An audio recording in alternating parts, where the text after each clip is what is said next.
Welcome to What's New, your channel for everyday solutions. Be sure to subscribe, share and like our videos. This is What's New. Big tech will get bigger in 2018, while smaller players look for exits.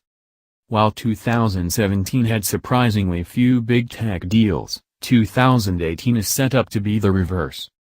The dominance of Alphabet, Amazon and Apple has smaller companies questioning if they can succeed independently. Technology IPOs could be at historic lows, Larry Sonsini says. By Alex Sherman. Last year was the year of the tech mega-cap, with the 6 most valuable companies in the world now coming from that industry. Yet, even with the consolidation of money and power, 2017 featured a notable dearth of large tech deals. Don't expect 2018 to be so quiet. As Alphabet, Amazon and Apple expand their product portfolios and their market share, boards and CEOs of technology companies with less reach are being forced to consider if they can still thrive independently, said Robert Townsend, co-chair of global mergers and acquisitions at law firm Morrison & Foerster. On top of that, the tech giants are staring at a drop in corporate taxes starting in 2018. And they can bring some of the many billions of dollars they have stashed overseas back to the US at a dramatically reduced tax rate. There's truly getting to be a few companies at such a scale, like Amazon, Google, Apple, Microsoft and Alibaba and Tencent that the world is going to be like a barbell, with a large gap in between with humongous tech and IT service providers on one side and everyone else on the other, Townsend said. That's an uncomfortable place to be if you're not at the very top. There were only 3 technology deals of more than $5 billion announced last year involving a U.S. buyer or seller, Toshiba's memory chip sale to a consortium led by Bain Capital, Intel's purchase of Mobileye, and Marvell's takeover of Cavium, according to FactSet. A 4th hostile offer, Broadcom's $103 billion bid for Qualcomm, was rejected late in the year. That marked a big dip from 2016. When 12 tech deals over $5 billion were announced. Among them was Microsoft's $26 billion purchase of LinkedIn and Tencent's $8.6 billion acquisition of game developer Supercell.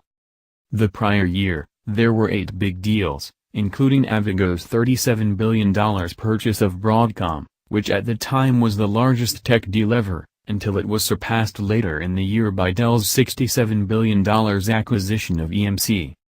Townsend, who represented VMware in connection with the Dell EMC deal, said transactions of that size or larger may become much more commonplace.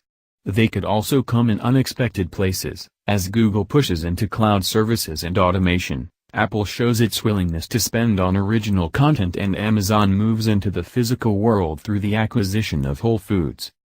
The dominance of big tech has had a cooling effect on the IPO market. The past 2 years have been the slowest for technology offerings since 2009. In addition to startups' concerns about taking on the big platforms, they have at their disposal a flood of capital from new funding sources, such as SoftBank's $100 billion Vision Fund, allowing them to stay private for longer periods of time. Larry Sonsini, founding partner of law firm Wilson Sonsini Goodrich & Rosati, said he expects IPOs to be near a historic low in 2018. Sonsini, who has represented Apple, Alphabet, and Netflix, said there's a paradigm shift taking place with more value accruing to startups than to companies that go public, and with big companies looking to the private markets as the place where they'll open their wallets. Facebook has taken that approach for several years, snapping up venture-backed companies Instagram, WhatsApp, and Oculus. That will lead to more power by some of the giants, who will start consolidating more and taking companies off their IPO track, he said.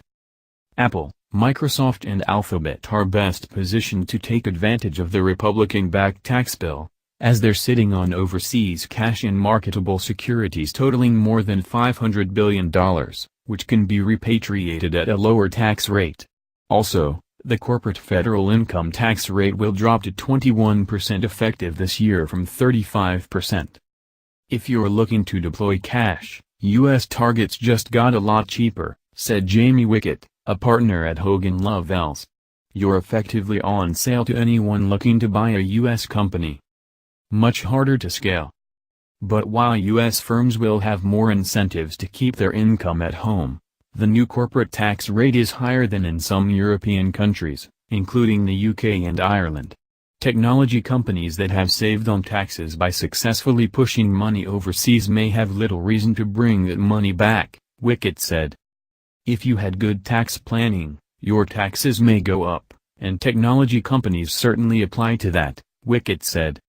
Still, there's plenty of impetus to put money to work in the U.S. in particular. There's a growing category of companies that once had clear paths to growth but have seen their market share taken by the tech behemoths. Semiconductor makers already came to that conclusion. It's what drove Avigo's deal for Broadcom and its offer for Qualcomm, as well as Qualcomm's pending $45 billion deal for NXP.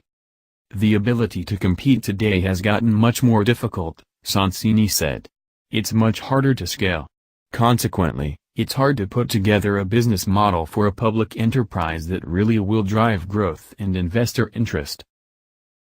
Welcome to What's New, your channel for everyday solutions. Be sure to subscribe, share and like our videos. This is What's New.